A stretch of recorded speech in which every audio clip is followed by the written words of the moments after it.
कितनी उम्मीद कांग्रेस इस बार कमाल करेगी। अपार समर्थन मिल रहा है युवाओं का, माताओं का, बहनों का, बड़े बुजुर्गों का। धर्म के नाम पे, जाति के नाम पे, समाज के नाम पे राजनीति करके यहाँ की जनता को गुमराह करके 84 का यहाँ से विधायक नहीं होना, 84 के विकास को अछूता किया है, 84 की जनता को विकास से।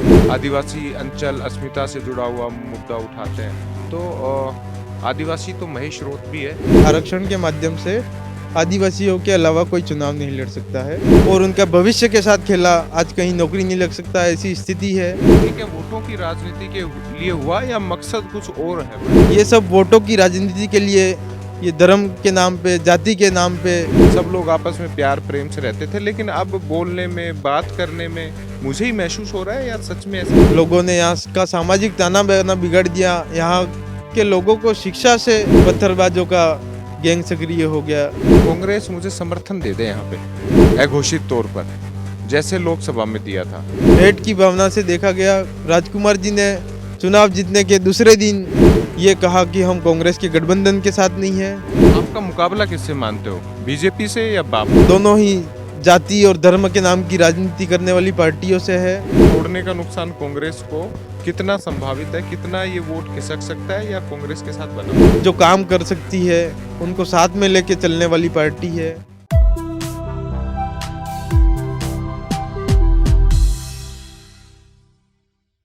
राजस्थान में उपचुनाव है और चर्चा 84 सीट की है। वो चर्चा इसीलिए है कि यहाँ का 2023 में अंतर जबरदस्त रहा और 2024 में कांग्रेस ने उसी पार्टी से गठबंधन किया जिसने उन्हें 2023 में पराजित किया। अब फिर उपचुनाव हुए और उपचुनाव में कांग्रेस ने अपना गठबंधन बाप पार्टी के साथ जो अदृश्य है स्थानीय स्तर पर खत्म कर लिया, न केवल बाप से, साथ में आरएलपी से। ऐसे में प्रत्याशी उतारा और प्रत्याशी उतारा युवा। वही प्रत्याशी हमारे साथ है, बातचीत करेंगे विभिन्न मुद्दों पर। महेश रोत जी, स्वागत है आपका राजस्थान चौक। धन्यवाद सर, आपके चैनल का भी धन्यवाद। एक युवा पर भरोसा जताया है और मैं युवाओं की बात करूं तो एक लंबी चौड़ी फौज हो गई है कांग्रेस में जो विधायक बने हैं। आपको क्या लगता है इस 84 सीट से, 84 चुनौतीपूर्ण सीट से मैं यूं कहूं, कितनी उम्मीद कांग्रेस इस बार कमाल करेगी? आज 84 में मुझे शीर्ष नेतृत्व ने मुझ पर भरोसा जताया, उसके लिए धन्यवाद।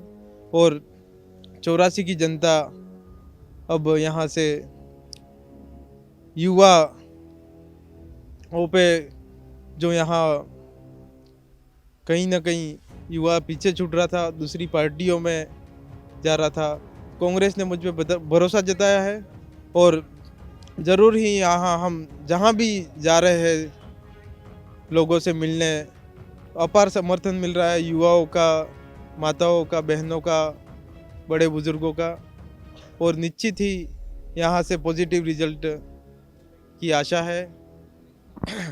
सकारात्मकता हमेशा चेहरे पे प्रसन्नता लाती है। सोचा था पहली बात तो उपचुनाव होंगे, दूसरी चीज टिकट मिल जाएगी इतनी जल्दी। इतनी कम उम्र में आपने दिग्गजों को मात दे दी है टिकट लेने में। टिकट लेने में तो शीर्ष नेतृत्व ने भरोसा जताया है मुझ पर। हमने कभी सोचा नहीं था कि आज कांग्रेस पार्टी में हमें मौका मिलेगा। और पर हम कार्यकर्ता के रूप में संगठन में NSUI हो, यूथ कांग्रेस हो, उसमें सक्रिय रूप से भूमिका निभा रहे थे। और आज हमें मौका मिला है और पूरी 84 को यहाँ बदलाव की ओर परिवर्तन चाह रहा है 84। ये 84 सीट के मिजाज भी जान लेते हैं। आपने कितना समझा है 84? पहले ये बताइए, फिर सवाल लाऊंगा। 84 कांग्रेस का गढ़ रहा है शुरू से, परंतु कुछ धर्म के नाम पे, जाति के नाम पे, समाज के नाम पे राजनीति करके यहाँ की जनता को गुमराह करके, बड़े बड़े वादे करके, कुछ लोग, कुछ पार्टियाँ यहाँ की जनता को गुमराह करके और 2-3 दफ़ा चुनाव जीती है, पर उन्होंने धरातल पे कोई विकास नहीं कराया है। और जो भी यहाँ 84 में विकास हुआ है आज तक, वो कांग्रेस की देन है। कहीं ना कहीं इन 10-15 सालों में 84 का यहाँ से विधायक नहीं होना 84 के विकास को अछूता किया है, 84 की जनता को विकास से। महेश जी, मैंने इसलिए कहा कि पहले आप बताइए क्या सोचते हैं, क्योंकि यहाँ 84 की राजनीति अंगारों की राजनीति हो गई है। यहाँ आग उगलती हुई दिखाई देती है कई मामलों में। जयपुर दिल्ली दोनों की निगाहें 84 पे हो गई है जब से बाप पार्टी उभर कर आई।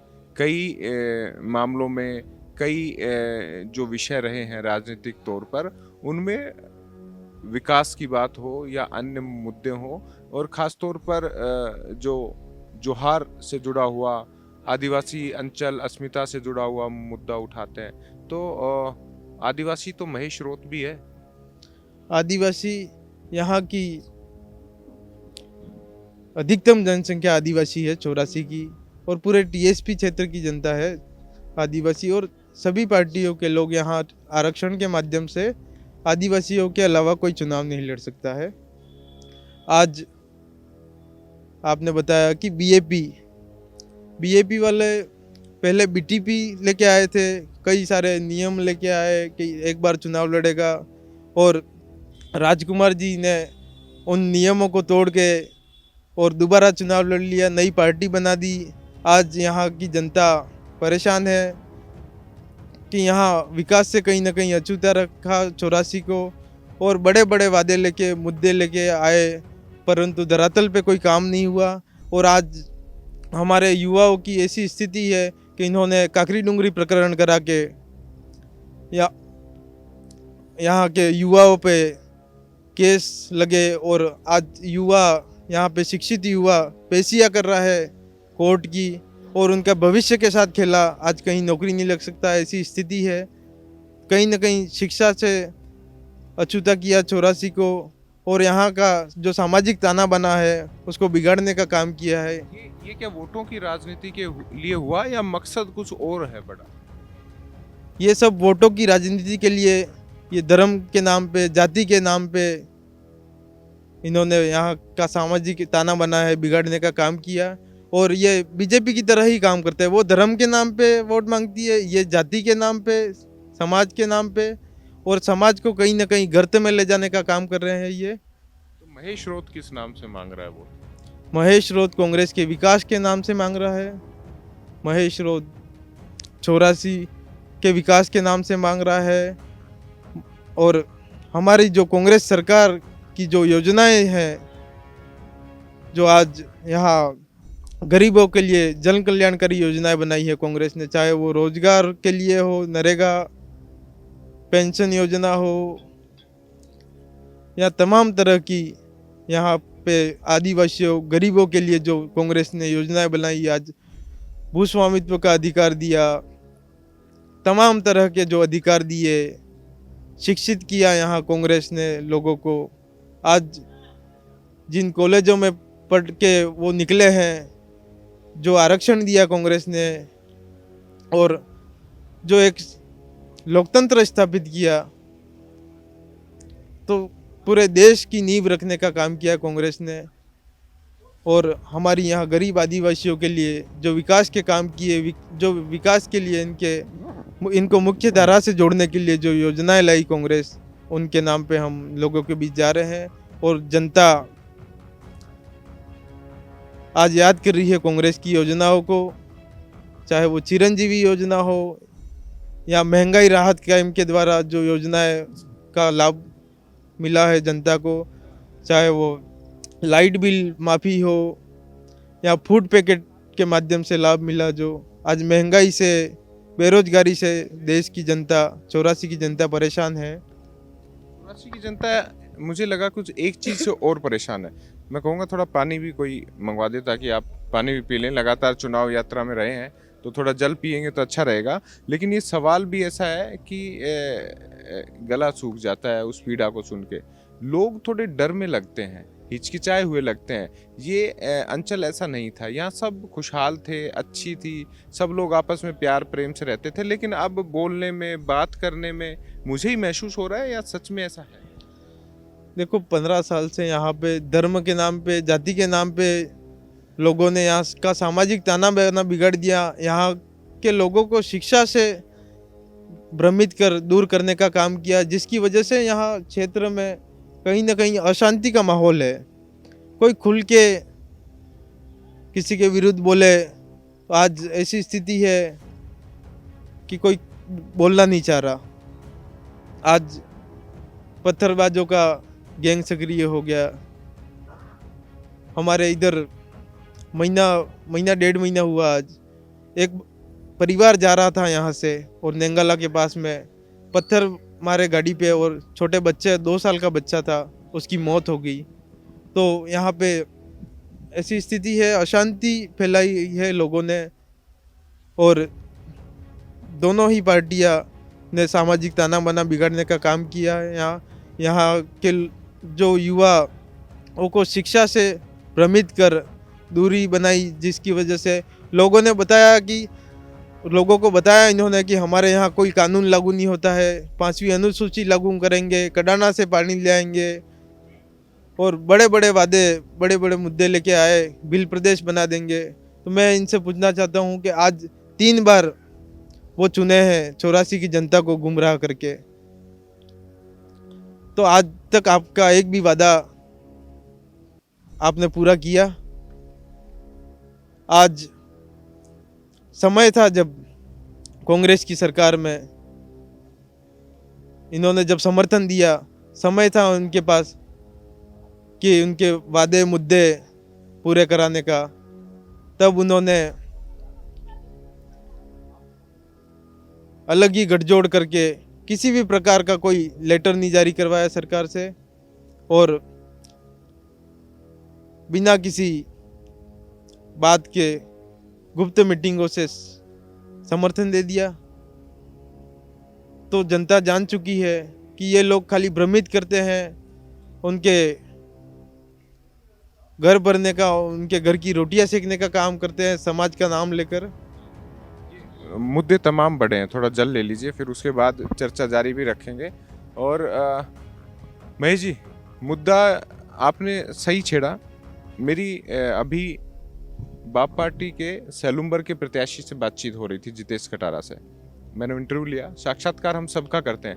राजस्थान चौक सभी प्रत्याशियों की कोशिश करता है उन विधानसभा क्षेत्रों में जाए, जैसे आपसे हम रूबरू हो रहे हैं। तो उन्होंने एक चीज कही कि कांग्रेस मुझे समर्थन दे दे यहाँ पे अघोषित तौर पर, जैसे लोकसभा में दिया था। ये कांग्रेस के लिए भी एक चिंता की बात है कि जो चीज पहले हुई, कांग्रेस का कार्यकर्ता चाहता है, जैसे खींवसर में लड़ना चाहता है, अब लड़ रहा है जबरदस्त तरीके से, तो यहाँ का कार्यकर्ता भी चाहता है ना कि जिस पार्टी से वो हमेशा जिताते आए हैं पहले, जिस पार्टी का कार्यकर्ता पदाधिकारी यहाँ मौजूद है, वो टूटे नहीं। इसके लिए चुनाव तो लड़ना जरूरी है, और वो भी मजबूती से। बात कितनी सहमत? जरूरी है कि कांग्रेस लड़े, उनके कार्यकर्ता, कांग्रेस के कार्यकर्ता। आज 84 की बात करें हम, तो यहाँ गठबंधन जैसी स्थिति कभी रही नहीं है विधानसभा सीट पर लोकसभा में कुछ स्थितियाँ ऐसी बनी थी जिसके कारण पार्टी हाईकमान से तो कोई कनेक्शन नहीं था, पर कहीं ना कहीं अघोषित तरीके से गठबंधन था और यहाँ तमाम डूंगरपुर बांसवाड़ा लोकसभा सीट पर कांग्रेस के लोगों ने समर्थन दिया और कहीं ना कहीं उसी की देन है। पर आज जनता कांग्रेस के लोगों, कार्यकर्ताओं और जो कांग्रेस को दिलो दिमाग में रखने वाले लोग हैं, उनको कहीं ना कहीं हेट की भावना से देखा गया। राजकुमार जी ने चुनाव जीतने के दूसरे दिन ये कहा कि हम कांग्रेस के गठबंधन के साथ नहीं हैं। तो इस तरह से जो लोगों को यहाँ ठेस पहुंची है भावनाओं को, अब 2024 के इस चुनाव में दिखाएगा कांग्रेस अपना जोहर यहाँ दिखा पाएगी? कांग्रेस आज मजबूती से लड़ रही है, चाहे वो 84 हो, चाहे खीवसर हो, या राजस्थान की 7 विधानसभा सीटों पर। और कार्यकर्ताओं में उत्साह है कि गठबंधन नहीं हुआ और 84 की जनता कब से डिमांड कर रही थी कि युवाओं को मौका मिले, तो आज मुझे कांग्रेस ने युवा चेहरे के रूप में उतारा है और हम सब यहाँ 84 के कार्यकर्ता मजबूती से चुनाव लड़ रहे हैं। आपका मुकाबला किससे मानते हो, बीजेपी से या बाप पार्टी?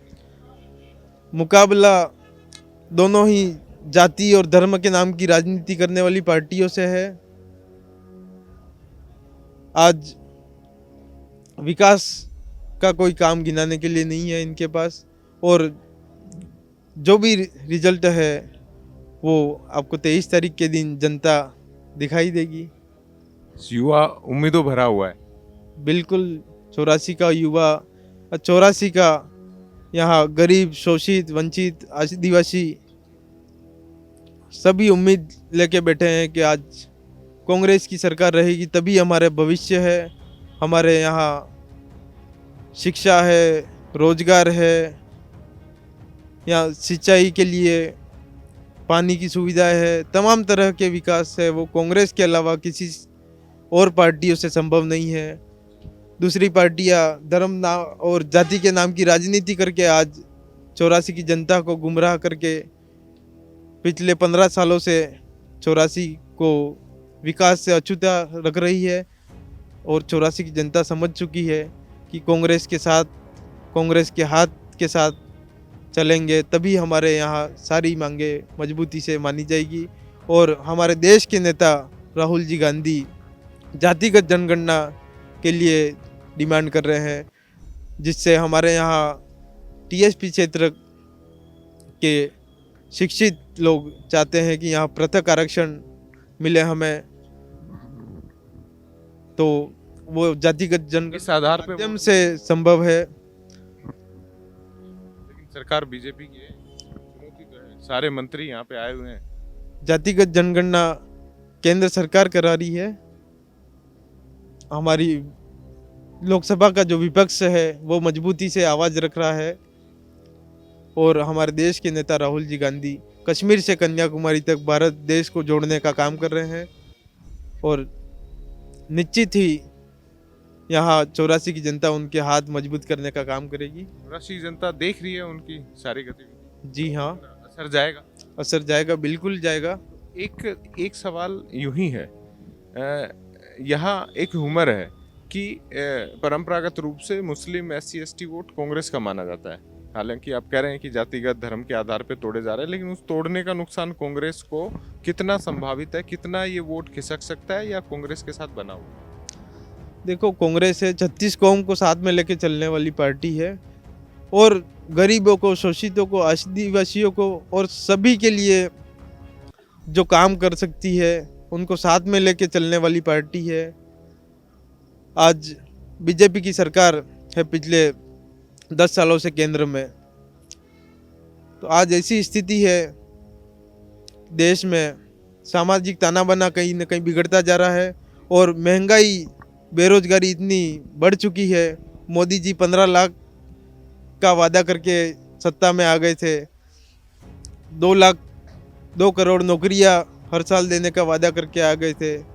यहाँ की पूरे देश की जनता को गुमराह करके, भ्रमित करके सत्ता में आए, और आज कहीं ना कहीं गए लोकसभा चुनाव में जनता ने दिखा दिया उनको। उसका असर अभी तक बना हुआ है। एक अंतिम सवाल ले लेते हैं आपसे। हम 84 आए हैं आपका साक्षात्कार करने, अभी चुनावी प्रक्रिया चल रही है। जयपुर में हमारा मुख्यालय है, तो क्या राजस्थान विधानसभा में 23 तारीख के बाद मुलाकात होगी? कितने समय? बिल्कुल होगी, आपसे ज़रूर मिलना होगा। विधानसभा में आप पधारे तो स्वागत रहेगा आपका, और आप जहां बुलाए जयपुर में, मैं आपके लिए हमेशा तैयार रहूंगा, राजस्थान चौक के लिए। धन्यवाद। तो महेश रोत से हम मुलाकात कर रहे थे। राजनीति के नए खिलाड़ी हैं, 84 की बारीकियों को समझ रहे हैं, और इस युवा जोश पर भरोसा कांग्रेस ने इसीलिए दर्शाया कि कांग्रेस समझ रही है कि युवाओं के बूते एक बार फिर से 84 पर कब्जा किया जा सकता है। चुनाव बड़ा रोचक है, त्रिकोणीय संघर्ष है, और इस संघर्ष में इस युवा ने अपनी अलग ताल ठोकी हुई है। खैर, हम हमेशा कहते हैं 13 तारीख मतदान का दिन है। 13 नवंबर आपका संवैधानिक अधिकार को उपयोग करने का दिन है। तो मतदान केंद्र पर अवश्य जाइए, निष्पक्षता और पारदर्शिता के साथ मतदान कीजिए। वीडियो जर्नलिस्ट सुरेश शर्मा के साथ अंकित तिवारी, राजस्थान चौक, सीमलवाड़ा 84। प्रदेश के सभी व्यापार उद्योग जगत के लिए दीपावली के हार्दिक शुभकामनाएं और बधाई। महालक्ष्मी की कृपा आप सब पे बनी रहे। सभी प्रदेशवासियों को राजस्थान प्रदेश कांग्रेस कमेटी ओबीसी विभाग की तरफ से दीपावली की हार्दिक शुभकामनाएं। आने वाला वर्ष आपके लिए मंगलमय हो। मैं पूरे देश और प्रदेश और राजस्थान के सभी लोगों को हार्दिक बधाई और शुभकामनाएं देता हूं इस पावन पर्व दीपावली पर।